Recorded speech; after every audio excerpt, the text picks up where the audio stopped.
Welcome to another week in the For Your Reference household. And while you are perusing the reference biblioteca, we do have two existing episodes. The first covering seasons 1 through 3 and another covering season 4. Be nasty, do what you want, but we do have those episodes. Let's get on with the show.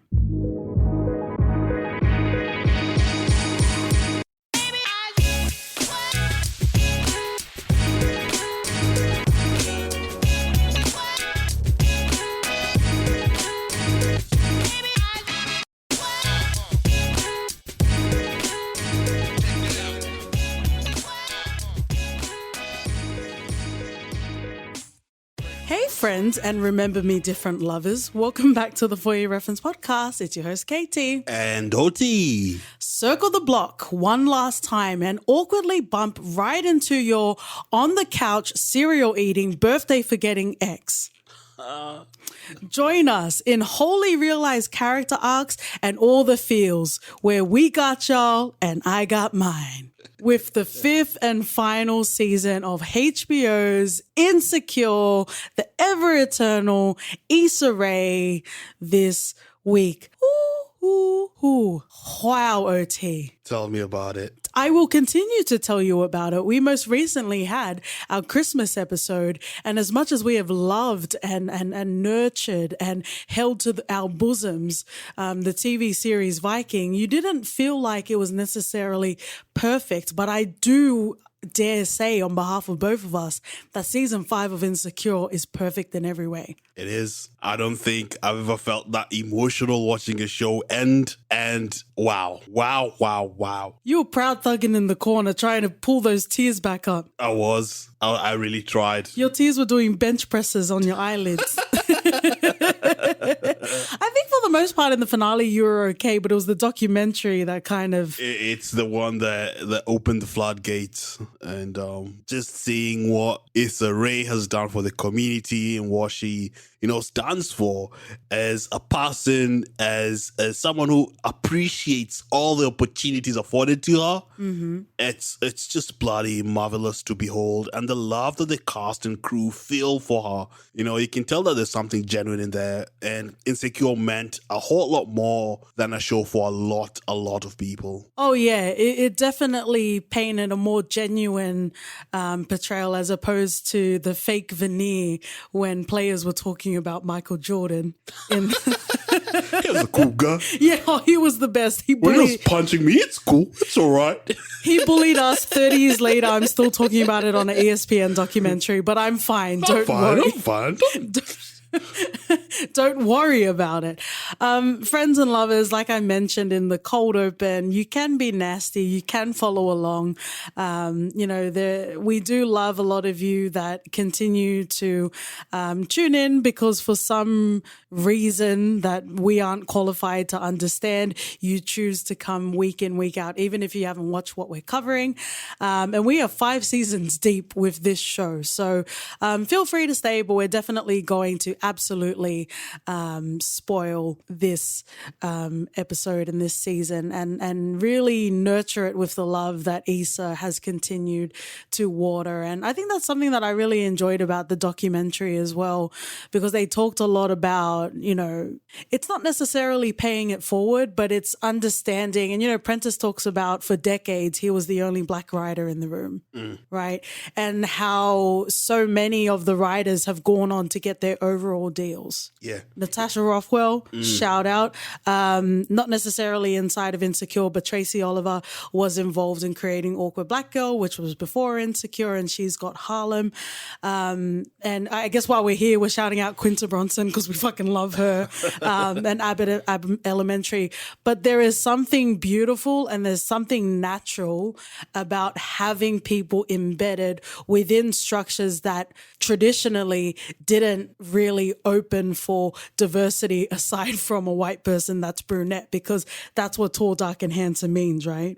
Yeah, and especially when Issa talks about all the struggles that she had coming up to, pitching Insecure and what she was told by executives, this won't work because your skin color, she overcomes so much. Yeah. And to see her pioneering and pushing forward and acting as an ambassador, and even more than that, just it blows me away. It humbles me, and fuck's sakes, man, it's one of the most beautiful things you can see. It's a love fest, okay? There's obviously, we can continue to love and laud Issa Rae, and I continue to sploosh at her altar as much as I can. And this is quite funny, and I know OT found this very funny. Like, I talk a lot of mad shit on this podcast, and I do believe, wow, can you at least try to take a second to react? I'm agreeing with you, mate. But I do stand by a lot of the mad shit that I talk. And one of them is, as much as I fucking love something, it hurts me more to see a show continue beyond its prime. Right?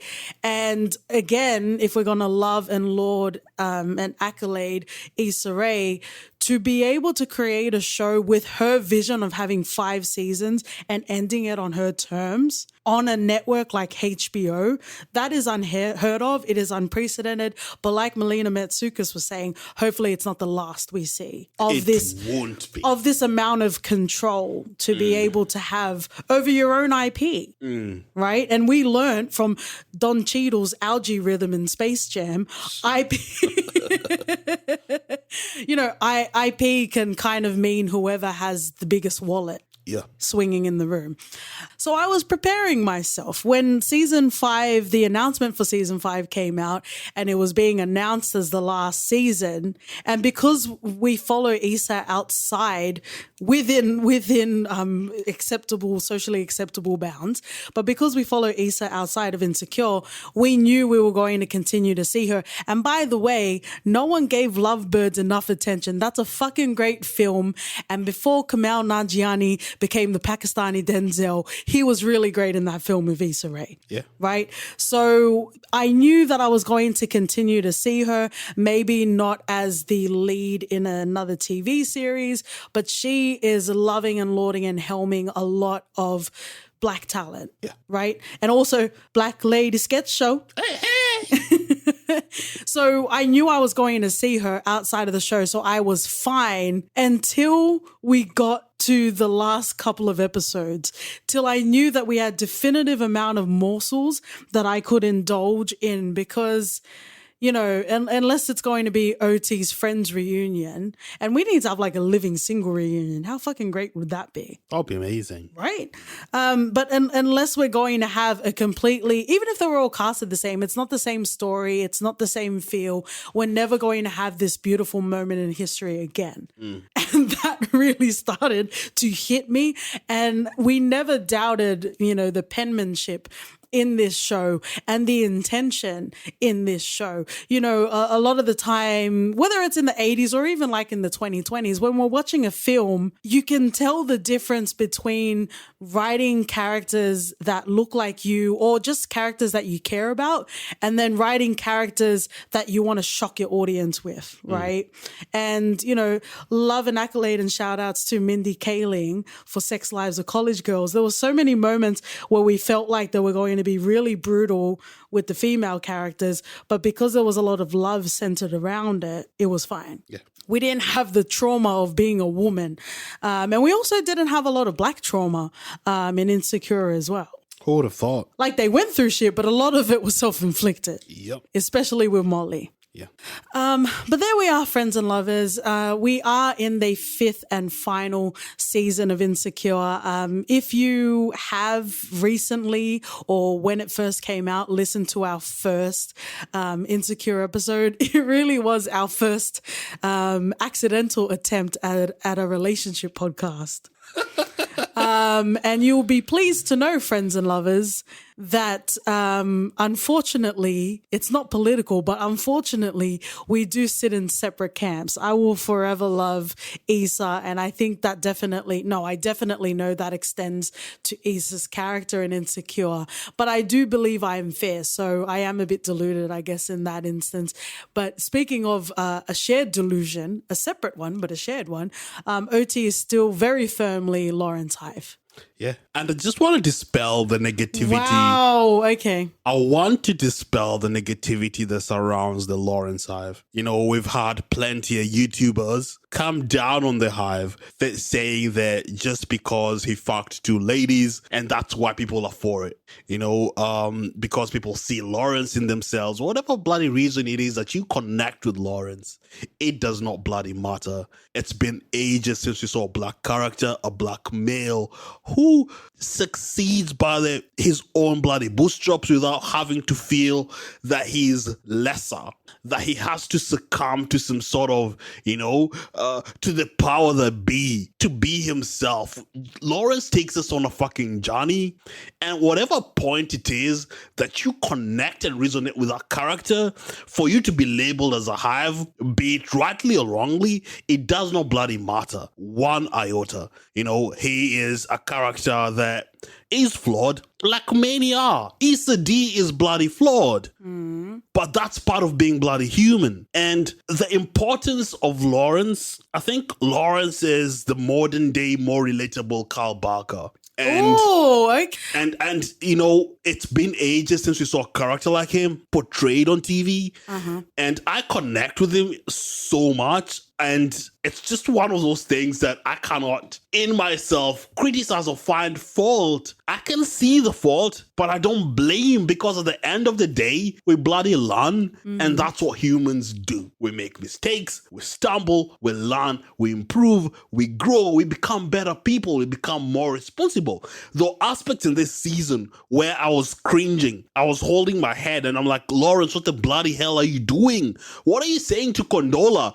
Condola is crap, but at the end of it, she doesn't deserve all that nonsense you're pushing her. Whoa. Hey. I'm going to bookmark this and I'm going to put it in my pocket, because I don't even know how you very smoothly, Carl Barker smoothly, just slid in there that Condola is crap, because I don't agree with that. And we're going to come to that in a second. But friends and lovers, log out of the forum. Otherwise, Quoty will offer you a Hive pill. Wow. Did I do an internet? Yeah, you do a lot of those, eh? You want to hear about the NFT, Oti? Don't be about us. Oh, friends and lovers. But yes, we are talking about the final season of Insecure. And given the nature of it, it is going to be very relaxed. And we are going to, you know, dabble into previous seasons as well. But Oti, can you believe season 4 left us at the point of Issa being told by Lawrence that he just got told by Condola that she's having a baby and she's going to keep it. That's how much has happened in season 5, because a lot of growth has happened. And I guess we'll talk about the time jumps and how you felt about it in the finale. But, you know, I want to talk, we've talked generally about the show and how much we've loved it and how much it meant to us. But I definitely want to go into characters, and naturally they're going to overlap. You know, I love how Prentice Penny as well as Issa and also Yvonne talk about how the show was always a love letter to Molly and Issa and to their friendship. And we see that, and the show ends with the two of them. And that is a very beautiful moment, because their friendship is not without qualm. Or as Delroy Lindo would say in The Harder They Fall, quarrel. So let's talk about Issa. And please, the residential man on the podcast, refrain from talking about Lawrence. Let's just focus on Issa. You know, given the title of the show, it would be a surprise to yourself if you didn't realize this would be driven by a lot of the decisions and the haphazard, you know, mistakes that Issa makes throughout her life. That a lot of the growth that we see is based on the learnings, if you will, that she picked up, sometimes by force. But I really, really, really loved Issa's journey. I always would love it. But there were times that she did piss me off and I did want to hold her to account. So let's just be fair about that. Okay. But generally, overall, we see a shift and, friends and lovers, I think we all kind of get to that point, even in a professional sense, wherever we are working, whatever capacity we're working in, no matter how long we were working in there. Remember, there was a time where Issa was helping with the interviews and people weren't realizing that she was at that job for like 5 years. Yeah. Especially for the amount of level of complacency that she had, because there needs to be some sort of natural progression, not necessarily in ways of promotion, but just in the way that you navigate the space that you're in professionally. And it kind of felt like Issa was fine with just living the way that she felt like she was supposed to be living. I don't think it was even necessarily the fear of trying something new, because I don't think she even entertained that. I think she's like, I've got my bestie Molly, I've got Lawrence on the couch eating cereal, forgetting about my birthday, but fine, we're over it apparently. And she was just fine to do life the way life was being done to her, right? Yeah. And we see a shift in that. We see an absolute shift in that, where she quits without having any sort of jobs lined up. I don't know how it works in South LA in regards to rents, but that would fucking freak me out. That is a very scary decision to make, but I guess it also removes the safety net. You need to sink or swim, right? Yeah, the best way to sort of learn swimming. Are we going to get another OT sad story? It's all right. I'll spare you this time. Okay. We'll leave your sad childhood stories for Succession, hey? Yeah. But I really loved, the wholly realized journey that we had with Issa. And we definitely see a dynamic shift. And we talked about this in season 4, where Molly was kind of being a bit more unsure of herself.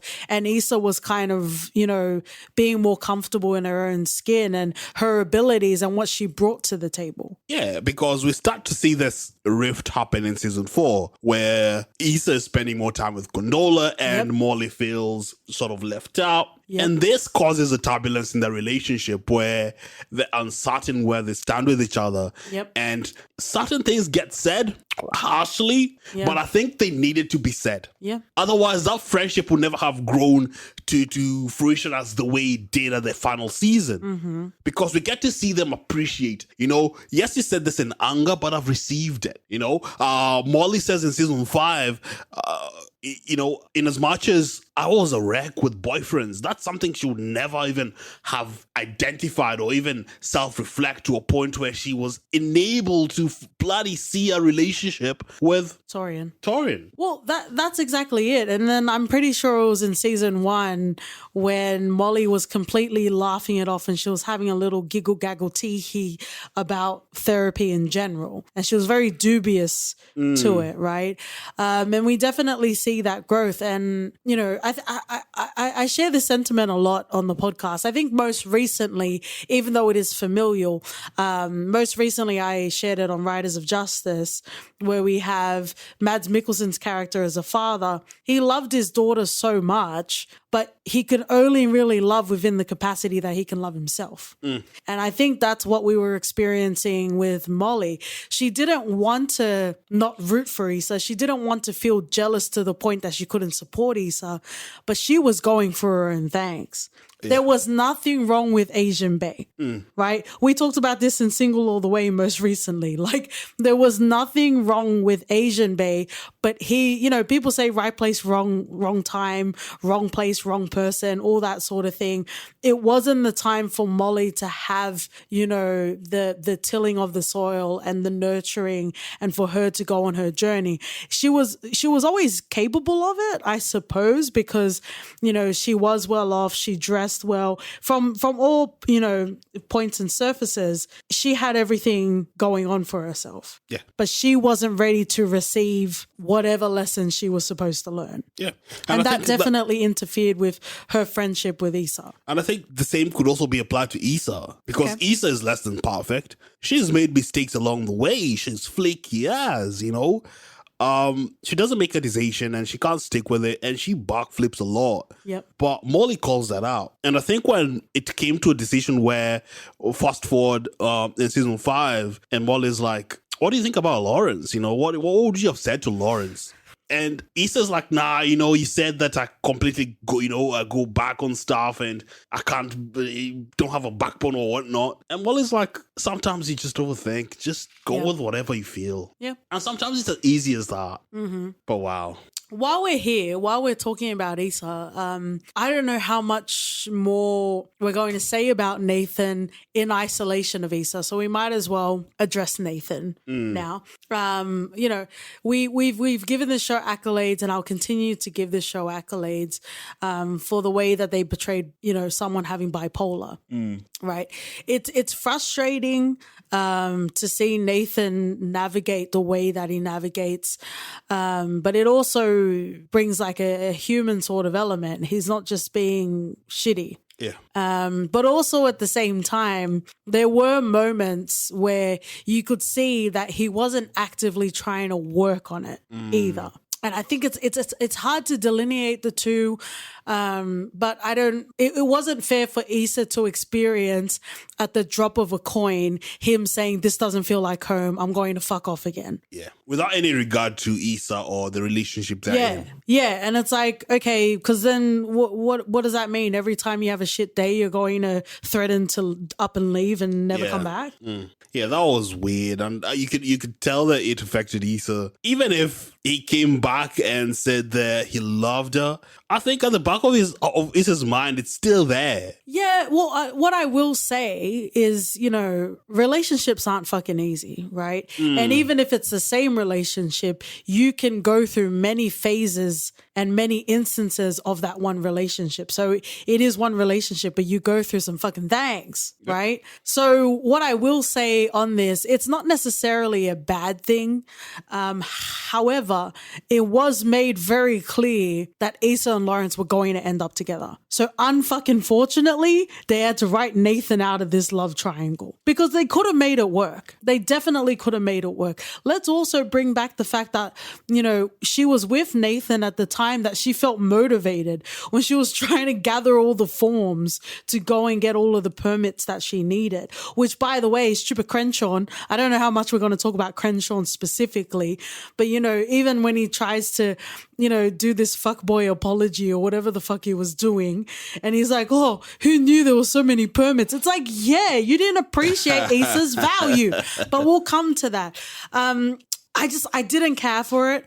Not to say that you can't remix exes, even though that seems very messy to me. But who am I but a TV podcaster? But that's the thing. Nathan is dealing with a lot. He does not need drama. Issa but I can say drama. The same shit about Lawrence. So it is exactly. Yeah, but it was a decision. Be fair. You always had it in your heart, and you mentioned it every episode, especially in the dinner date episode with Issa and Lawrence, which is, I would say, one of the best episodes in television in general. Period. Yep. Yes, on period. See you next month. Is you always said that you wanted them to end up together. Even when I think there was a space of time where we didn't see Lawrence at all, right? And I think it was around Coachella when they were at that convenience store. That's where we fucking saw Lawrence again. Yeah. Right?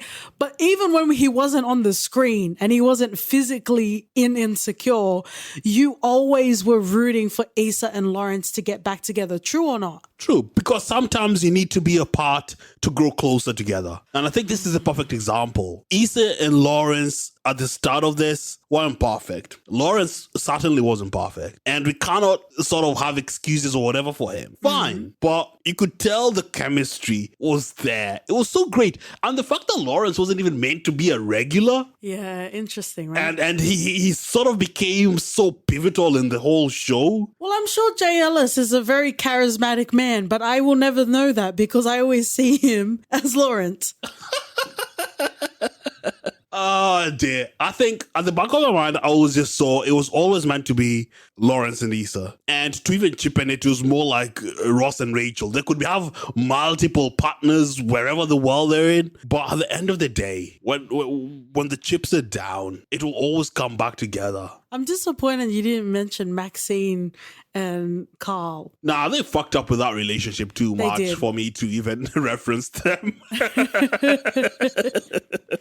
I thought you provided a particular spice. I was, but I think I went for the lower hanging fruit for our audience. No, don't blame the audience. Don't blame the audience. This is all on you, president of the Lawrence Hive. But that's exactly it. I don't know. I just I came from the point of view, of course, Nathan wasn't perfect. No one fucking is. They could have made it work, and it kind of felt like they just shooed him away. Yeah. And Kendrick Sampson is just a beautiful, wonderful, amazing person in general. Through and through, yeah. That's why he got an amazing speech during the documentary, not Jay Ellis. But anyway. I agree with you. Kendrick is amazing as an actor and as a person. And in his character, there were issues where he wasn't ready to be in a relationship with someone like Issa. Oh, neither was Lawrence, but... And you could see how it affected him, especially with the confrontation with Lawrence. He was not even ready to be in LA. Okay, can we contrast? Can we contrast right now? And let's transition into Molly. Because, yes, you can say no one should have to put up with that shit, but Torian really held it like a G. But that was all in the past shit. Dro came in when shit had already settled. It wasn't in the heat of things. Okay, but can we talk about how Lawrence is messy? Because there was no need for him to confront her, out of the bushes. Yeah, that was fucked up. But I think at the end of the day, Lawrence had to make a stand. And when he had a whole woman, whether it was a relationship or not, on his birthday. It's just, nah. How long should he wait for Issa to respond? So where you deposit your seed is not where you lay your heart. Is that what you're saying? Exactly. Spread your seed all over the world. I think the Mormons practice this already. Spread your seed, but at the end of the day, your heart is at home. You know? Go on missions. Spread your seed. Wow. That's fine. But at the end of the day, you still have to get on that plane, go back home to your family. And that's where your heart is. Until there's a viral TikTok video about babies with your face. No, until you see they have an ad and they see white babies all over. Oh, my. The facts of life, mate. Is it really? It is. Is that how it goes? It is. Good on you, mate. On your bike. But yeah, I just... I saw it coming that Issa and Lawrence were going to end up together, especially because they shooed the Nathan Issa storyline very quickly in the finale. It was made very clear that Issa and Lawrence were going to end up together, and I kind of just had to leave that to the side and just let it be so I could enjoy. For a second, I thought that they're going to make Issa just be single when Lawrence didn't show up for her birthday. I thought that was the perfect opportunity for Lawrence to pop his head in because it's been a fair amount of time before, after the whole incident. And he didn't show up. I was like, oh, far out. Are they going to make Issa just end up alone? No, I don't think Issa was at a point where she would have chosen to be alone. And can we also talk about the fact that Lawrence can't not be in a fucking relationship? He can't be in a relationship that's not with Issa. You need to stop that. I'm spitting facts, mate. You're spitting something. It is hot and it is unwelcome. Let's talk about something that is very welcome. Molly got a lot of flack throughout the series. For anyone that is well versed with Black Twitter, especially while the cast are live tweeting every Sunday when Insecure comes out. Yvonne Orji got a lot of flack for playing Molly, and just generally, I didn't care for Molly either, and you'll hear it in the podcast episodes. Unless it's Aisha Tyler, who's my best friend, I am able to separate, acting from the actor. I think this is where we contrasted because I was more in the Molly camp in this because I felt that she was more aggrieved in terms of the friendship because it was always her offering advice, offering friendship, offering her shoulder to Issa. I just felt that she was due a moment where she can lose her shit. No, let's hang on a second because we talked about this and I very articulated, explained to you why Molly was the nurturer. People don't volunteer for charities solely for the benefit of the people they're volunteering for. Let's make that very clear. There's a sense of gratification. There's absolutely a sense of wankery and jerking yourself off. I'm so amazing because apparently I don't understand that there are other neighborhoods where I live. I have to go fucking overseas and volunteer and take pictures with the local children to show how fucking great I am. Don't talk to me about this selflessness in volunteering, right? And I'll apply this in Molly. She helped a lot. She gave a lot in regards to, you know, her family as well as her friendships, but she also got something out of it too, right? It's the same reason, friends and lovers, you know, if you're still in the meta book verse, you keep those people that you went to with high school in to make yourself feel better, right? If people are doing not as great in your life, it makes you feel better. It does get a bit morose when it's your best friend that's not doing great and it makes you feel better. But again, that was work that Molly needed to work on. I agree to an extent. I agree to the extent that Molly needed that out of the friendship, and it wasn't out of the goodness of her heart. But at the same time, I feel like she had to bury a lot just because she felt that Issa couldn't handle, or she had something going on. You know, it was one thing over another. It was either Daniel or whoever. Who I can't even remember the string of people that's been there. Okay, you didn't mention a string when you were talking about Lawrence.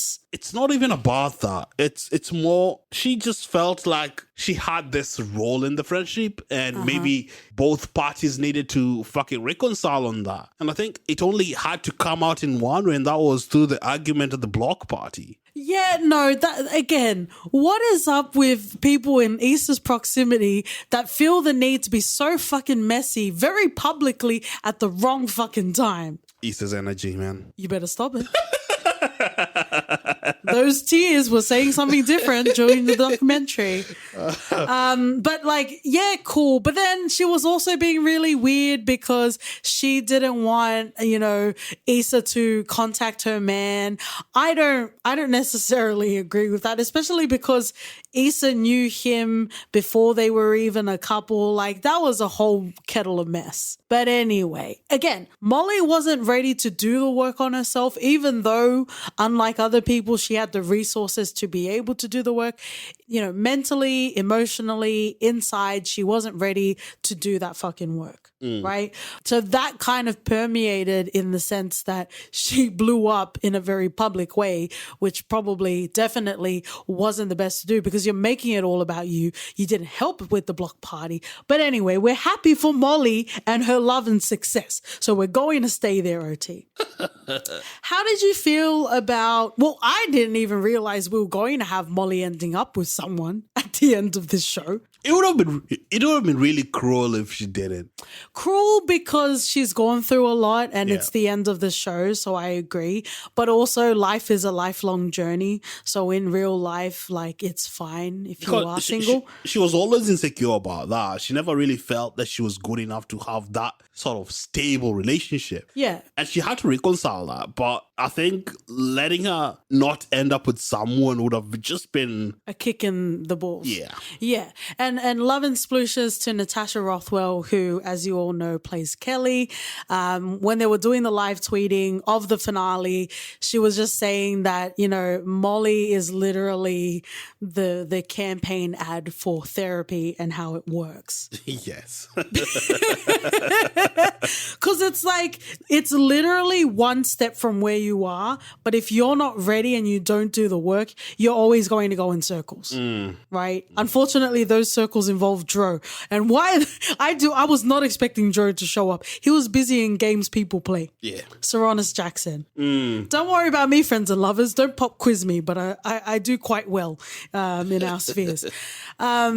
But I'm glad that she did end up with someone, but also someone with a very loving OT, but also a relation doesn't make you whole, or I don't believe should make you whole, right? So I love that Molly was on her healing path, and I guess every rom-com, including Meg Ryan and Tom Hanks, will tell you that when you're not looking for love, that's where you'll find it. And hopefully you're not looking for it because you're doing the work on yourself. Yeah. But if you're in a rom-com, it's probably more toxic toxic ways. You know, I think the most defining part of season 5 where I felt that Molly had really changed was when she didn't get to be partner, and that did not even affect her one bit. I was like, May, you've grown. Come through, Molly, with your growth. Yeah. That's all she's been chasing since season 1, episode 1. But there's also nothing wrong with that. Let's also point that out. There's nothing wrong with that either. And we know Yvonne Orji as a person is quite an advocate of, right now is it's okay to fucking rest. It's okay to fucking take a breath. Relax. Be easy, And to see aspects of that in Molly where she'd fought for that shit all her time and thinking that that's the most important thing in life. Well, I think when it isn't. But I think, whether through parents, whether through schooling, whether through society, we're led to believe that our career becomes our personality, and there's nothing wrong with that. Yeah. Clocking in inhumane hours is exactly what you should be doing. Yeah. She was very a Nigerian sort of daughter in this, typical. I didn't, this was the most unexpected happiness that I had for a character in a long time. In an absolute long time. If I can, very privileged, very white, bring a Succession reference into here, which we will be covering very soon, friends and lovers. This was her Conroy moment. Like a character that you've seen fumbling for a long time get that jubilant sort of moment that you didn't even realize what was happening, but they absolutely deserved, and it edifies everyone in the room. I am so happy for Molly. I like that they explored, just general themes of friendship and how life shit can get in the way. They, interestingly enough, they focused more on Molly's family as opposed to Issa's, right? We didn't meet Amal until season 2, and she only went to her mum, I think, in season 4. Yeah. I think that's the first time we physically saw her mum, which is absolutely fine. But it's interesting how Molly was the one that had more of a focus on family in the show. Yeah, because it played a big part of who she is as a character. Very true, very true. How could my dad do that? My parents had a perfect marriage, that sort of thing. Yeah. It defined who she is and who she strived to be as a person. Yeah.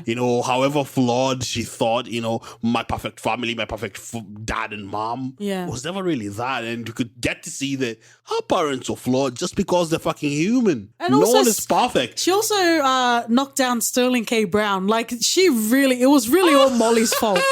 There were so many men thrown her way. And to be fair, though, Sterling K. Brown would have come with "This Is Us" energy and everyone would be crying all the time. We don't need that for Molly. Or the Thurgood Marshall energy. Yeah, we don't need that.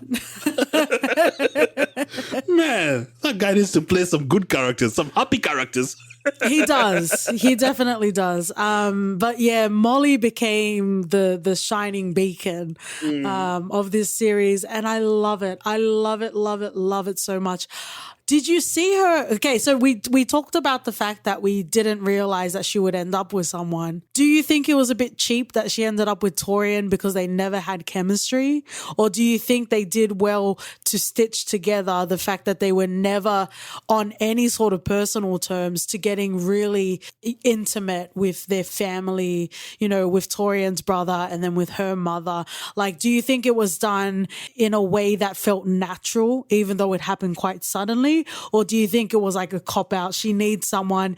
Torian's been around for a while. Let's just put them together. No, there was always something. Did you ever feel a connection between her and Torian throughout the whole sort of times they met in meetings and they were snapping at each other?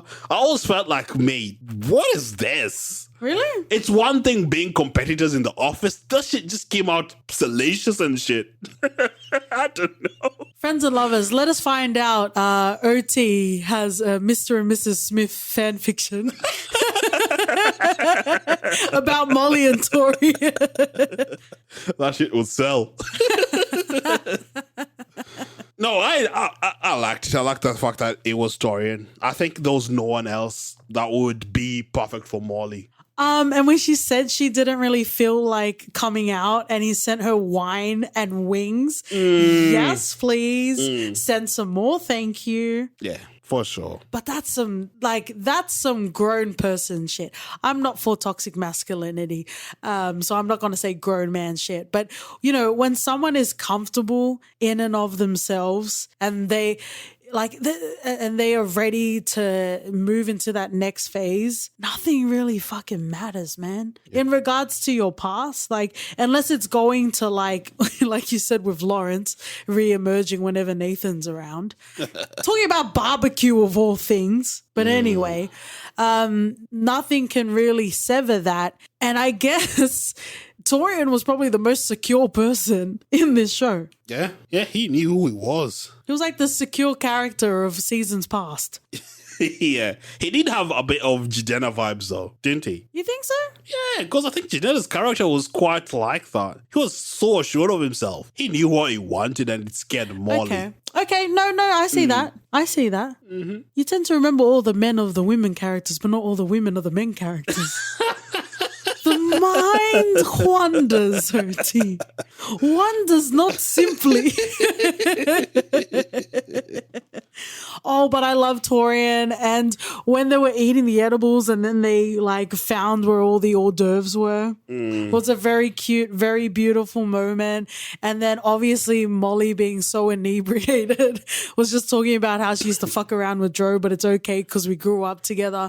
And Torian's like, that ain't got nothing to do with me. Exactly. That happening to Molly elevates that scene so much more than if it happened to Issa or someone else. Can we talk about it?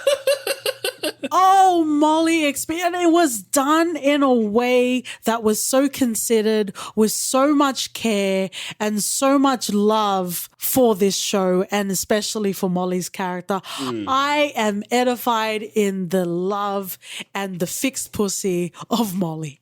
Yeah, no broken pussy for her. I love how Molly made a joke about that in one of the final scenes. Yeah. And he's just like, oh, that's funny. You can joke about that now? She was livid. Oh, yeah. Oh, but exactly. If you're not ready to receive the message, probably you don't want to hear it in the clubs, but... No. Or even, you got your kids singing it. Yeah. And let's not forget the whole Daniel arc. But yeah, I was so happy for Molly. And then when they were showing like a wedding scene, I was like, don't let that fucking be Issa. I don't want to see this. But it was a Molly wedding. And I think the show ended in the most beautiful of ways. And I love it. Everyone got a happy ending, and I'm in for that. Let's talk about Tiffany. So within this final season, we find out that, you know, Tiffany and Derek are going to be moving, and they, you know, you come to find friends and lovers when you're friends with people. How much of it is tested when you move locations? Yeah. And, you know, there was a lot of trepidation that the girls had because she really struggled, you know, and without being a mother, you know, they did touch on postpartum depression, and just depression in general, with Tiffany's character. So, you know, there was so much love and so much worry, but wanting to be there for her and wanting to root for her. And we see her as a friend. Her role as a friend also grows. She says it as it is. And even when she was going through, or they went to visit her and they felt something that wasn't right, Tiffany came out and said, I'm unhappy. I hate it here. I hate it. Yeah. You know, that's something Tiffany wouldn't have said in season 1 or 2. She'll keep it to herself. Yeah. Even up to season 4, she wouldn't have said that shit at all. Yeah. And I think that growth is quite important to see in the characters that we've got to see and love. Mm-hmm. And to see that you can confide in your friends and your friends will be there and you're not alone, despite the fact that you live in, was it Denver? Yeah, I think so. It's just, what's not to love about it? Yeah. And I like how very nonchalantly she talked about how, you know, there was a time where Derek was staying at a hotel. Like, there were a lot of things, like you said, that, you know, even if her girlfriends were receptive to it, she wasn't ready to share that. Yeah. And that's a whole nother conversation because even if you have a loving support network, if you're not ready to share it, or if you don't want to share it, or if you're so used to holding it in, especially because Tiffany had that sort of bougie, I'll do it by myself, feelings are ugly, like they're not cute. Yeah. I'm just going to keep it all to myself. And it was a very beautiful sort of turn of events. And then you also see the dynamic between Kelly and Tiffany, because Kelly was so offended. Like, yeah, of course you didn't tell Issa and Molly, but like, why didn't me? you? Yeah. You grouped me with them? Which, anyone would be offended to be grouped with like early Issa and early Molly. Yeah, but they were really close. They were the closest, and it really did heat her, and we see her struggle with that. We saw her struggle with that in season 4. Yeah. Even when she wasn't part of the baby shower plan, she felt a way about it, because if not her, fucking who? But it's also like, what the fuck did I do? Like, at least give me a reason to fuck it up. Like, you didn't even like give me a chance. Yeah. It's like, I'm not just your fun friend. Like, I'll hold you down, man. Thank you, LL Cool J OT. Hey, that's a callback to your erotica. Halloween, go and listen to our episode, friends and lovers. Yeah, she's really solid in this, and I think her growth is quite impressive and important. Also goes to talk about depression, and you can confide in the people that are closest to you, and you can both grow and heal together, and you're not alone. And because I always forgot why Condola was in proximity, but it was because Tiff worked with her. Yeah. Because it's like, why does she keep buzzing around? Like, why are you here? Let's talk about Kelly. Arguably, hands down, the best fucking character on this show. One with the best lines of this show. And as we found in the documentary, they mentioned Natasha Rothwell was just reading Kelly's character, and they wouldn't even think to find anyone that would be able to deliver it better than her. And a lot of the lines were ad-libbed. Yeah. Fucking love. She's brilliant. She's brilliant. She's great. We can't wait to see all of her future projects coming up. But Kelly as a character, it's not deep. Our podcast is a lot of fun. We are very nasty, but it kind of bothers me when like the base reaction to our podcast is, they're funny. Like, we are funny, but I do feel like we bring a lot of depth as well to whatever we're discussing, right? You may think you'll be hard to press to listen to a podcast talking about Candyman and not mention gentrification, but you'll be surprised, friends and lovers. But in any case, I love that there's a presence of Kelly's character in the show for that loud friend, for that funny friend, for that friend that is okay to get fingered at a diner, right? Like, there is so much dimension to Kelly, and I don't necessarily think that her girlfriends thought she only offered one dimension, but I think sometimes they just forget, right? And she's always so accommodating as well. Lots of funny moments, including when she was looking at Issa's finances. Like, she just helped without question, without making them jump through hoops. She just helped effortlessly, right? She was always there for her girls. She was always down for her girls. And it was funny, but then it started to become sad where they went back to the reunion, the first episode of season 5, where she was declared dead. Which was funny, but then like Issa's quote, which is fine in a normal context, but her just talking about how funny she was. But it's like, if this was her death, like, I think, especially when it comes to like birthdays and big milestones, as we get older, we start to like reflect on our mortality and potentially the impact or the lack of impact that we've had to those around us. And Kelly really, brings it to the forefront in that episode, which is like, guys, I'm not always the joke, I am a person. And I don't think that's to say that her girlfriends thought she only offered that, but I think in being busy in your own lives, it is easy to just be like, Kelly, she's funny, right? Yeah, 100%. And I think one of the things that we get to see with Kelly in season 5 is not only her realization that she wants to do more, she walks with Molly now. It's the giving back of it all. Yeah. It's her realizing that she can do more. Yeah. She can be more, rather than just the funny friend, and I think the fact that we've had Kelly throughout the whole season, yes, she had one of the best lines, ad-lib lines or whatnot. She's just a true friend, and I think that shone through a lot more than even her jokes did, because at the end of the day, she was always there for Tiffany and Molly. Even when Molly was going through trying to set up the will for the dad and mom, it's Kelly that was there the whole day. Yeah. And she was there when they didn't even decide. They didn't even know they wanted to do that in the first place. Yeah, absolutely. But Kelly is a really good people person, and she has that energy. She just disarms people. Yeah, absolutely. And when you're in her presence, it's just amazing, man. She was the fucking light of the show. She was the light of the White Lotus. She was the best thing about White Lotus. She was. Yeah. She was. And, it's always nice to see yourself, even in like minuscule of ways. Just, with Kelly, a few drinks in, talking about life's preguntas. I may not be on the tabletops, but I'll definitely be talking about existential shit as the drinks keep pouring. But I love Kelly. Well, we find soulmates in wherever we find them, right, OT? Mm-hmm. Koya, shout outs to Koya. She was very loyal. She was always ready to scrap in the name of Issa.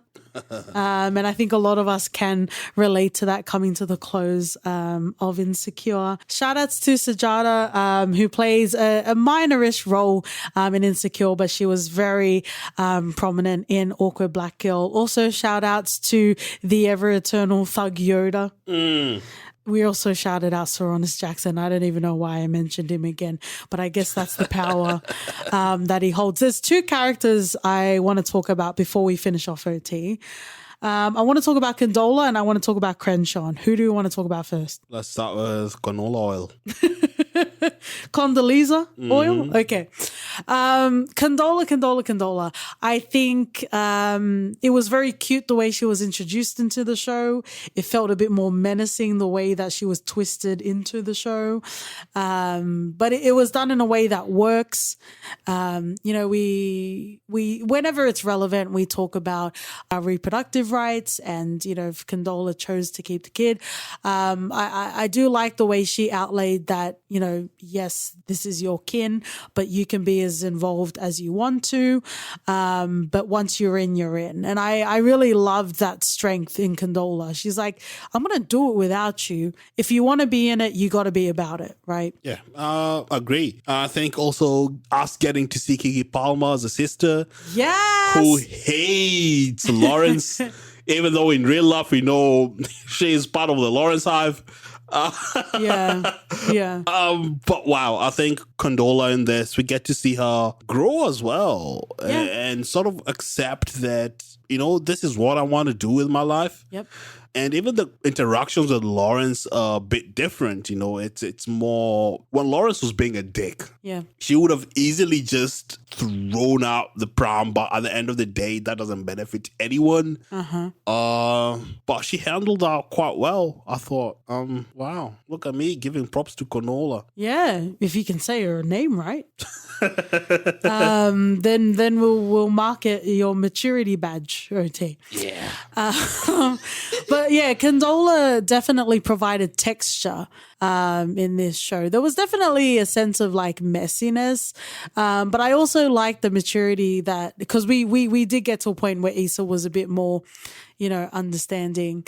Were you surprised that they didn't even try to get on with Lawrence again? Or she didn't try to get on with Lawrence at all? No, because even at that point, like, Lawrence was a bit flaky anyway. So I don't think... They shared a moment moment. They shared quite an intimate moment when Lawrence had flown back, and I thought he'd offers to fix the shelf, I think, and I thought that was quite a cute, cozy moment, but maybe it was just more, we have to do this. No, but I think that's the world and that's the media informing you that in this case, if a man does something nice for a woman, then they're obliged to each other, which they're not, especially if they're co-parenting. I have to return that IKEA shelf then. Well, you can return it all, mate.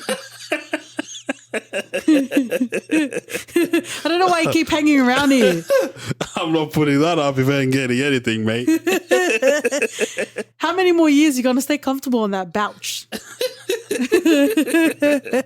Let's move on. Maybe not end on, but let's move on and talk about Crenshaw.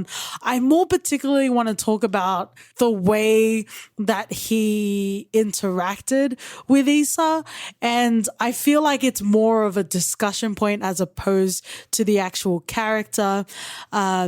Issa's character in Insecure specifically was always about nurturing Black talent, right? Mm. And she had she had an existing skill set at working at We Gotcha, but she also built on that as well as, cultivating her own networks.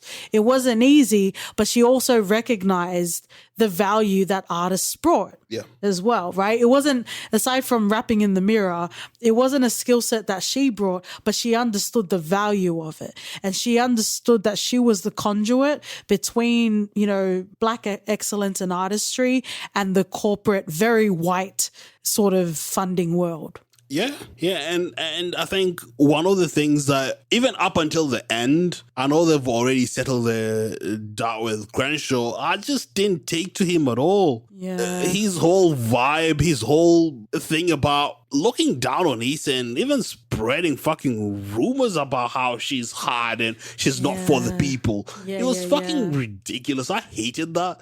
Yeah. And him crawling back with a non-apology. It was a non-apology. It was a fuckboy non-apology. I'm like, mate. And then we get to this episode where Issa has to decide who to go with. Yeah. And we take into a bit of back and forth. I didn't really appreciate that. But in essence, we saw what Issa wanted, and she always wanted to be in the community and to help people within the community rather than just be successful and feel withdrawn from it. Yeah. So it was always pointing towards her going with Crenshaw, but I saw that and knew that.